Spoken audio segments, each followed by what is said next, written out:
Hey everybody, this is Les here, back with another interesting 3D model.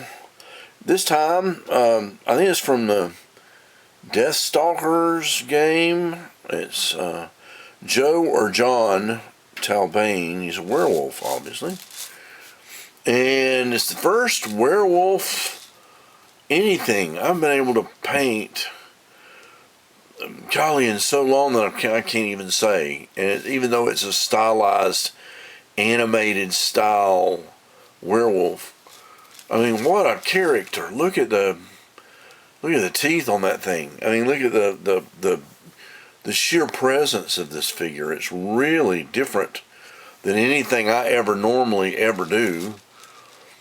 It was layers of pieces that made the hair patterns there, and I based the colors, and I based everything on pretty much directly from the game, directly from graphics that I found online, things like that. The eyes, I actually went in there and used gold in the eyes so I get that wolf glow eye thing, shades of blue.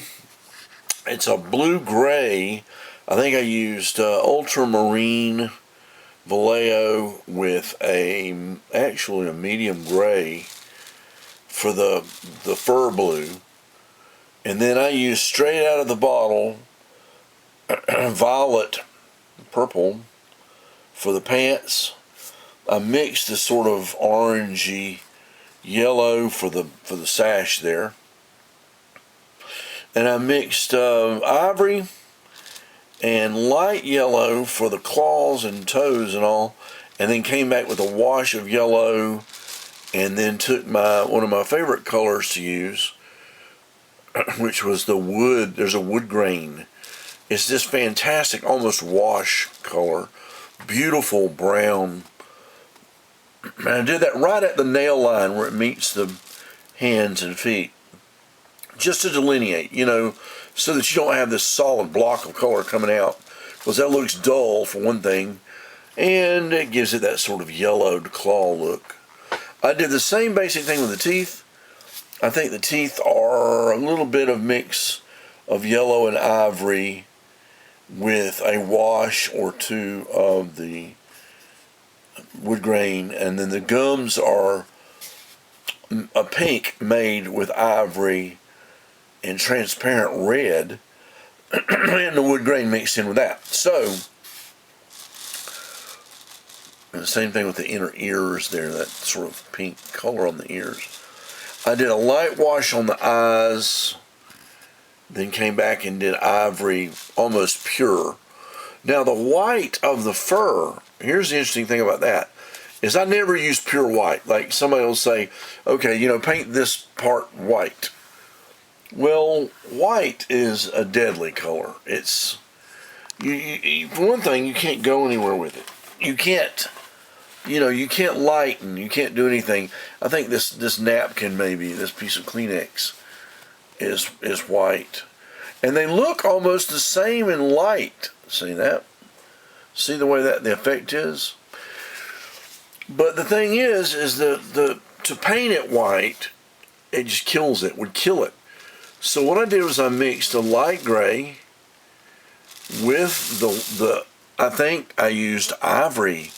I may have also mixed a little white. But I used ivory and light gray, which the ivory having a warm color, the light gray being, a gray similar to the one I mixed the blue with. They sort of bring each other's colors in. It's not easy to explain, but it does work better than just pure white. And to the eye, like when you have it in the room, when you're holding it, it looks like a very, very light gray.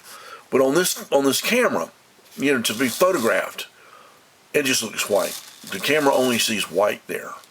Now, some of that has to do with white balancing in the camera and the way video works. Oh, and I love the little pattern on the sides there. I couldn't just do a white line. That just, it's kind of gross. And, I had to do something like fur.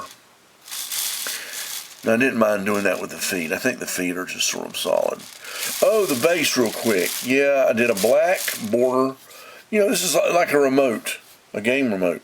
So you've got buttons and arrows because he's a game piece. So, you know, the idea being that, you know, he's going to operate or function the way you would remote him, you know, in a game. He's actually pretty big. This whole kit is nearly 12 inches tall. I know it clears 10. And it's a pretty nice size piece of, you know, hunk of resin. It is a 3D print. And he went together incredibly well. I'm not sure who the sculptor is. This one didn't come the logo imprinted into it, so I just knew.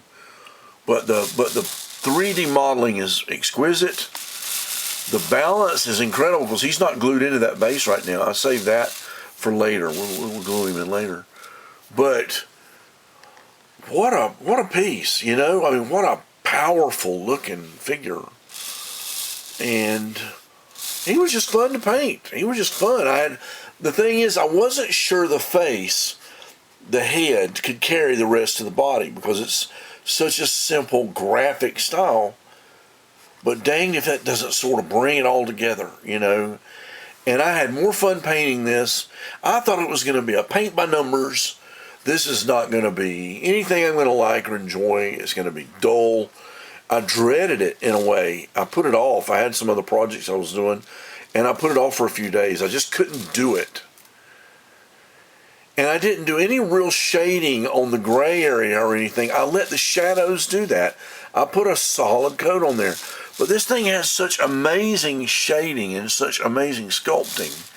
It does all the shading. It does more, to paint it in would kill it. It would just kill it. Look at all those shadows and those hair bits. I mean, look at all that. And this head was a separate piece, so I could paint a very clean line on that edge. And when you put that head on there, it just, pow, it all comes together in one solid, just, you know, terrifying looking wolf. So this was one of the most fun paints, unexpectedly, I've ever done. Because it was a different style for me. It was a different thing. I was outside my comfort zone. And it's a good thing. If nothing else, don't be afraid to paint outside your comfort zone. You know, you might get a result like this. It'll surprise you. Don't be afraid. Just give it everything you've got. Never paint solid colors. Never paint, you know, blues and whites and things like that. Always mix with gray if you can. Tone things down. In this case, the violet purple worked with the other colors, or I wouldn't have used it out of the bottle. It just happens to work with it. And the yellows are mixes. But, you know, try to do what you can on something like this where you can mix your colors and get something interesting out of it. And let the model guide you. Let the photos of the references guide you, and trust your instincts. And you may get a result like this. I didn't know what I was going to get. Don't think, oh, Les knew exactly the result he was going to get. No. I was taking chances. I was experimenting. It was like chemistry. You know, I was doing a chemistry experiment. And it just came out. And I'm really, really happy with it. I hope you've enjoyed this video. I hope you've enjoyed the results. If you have, you know, one way or the other, like, subscribe, comment, please. I would love it. And we'll see other things like this in the future. So don't rule him out. You never know what the big bad wolf may bring. Take care, everybody.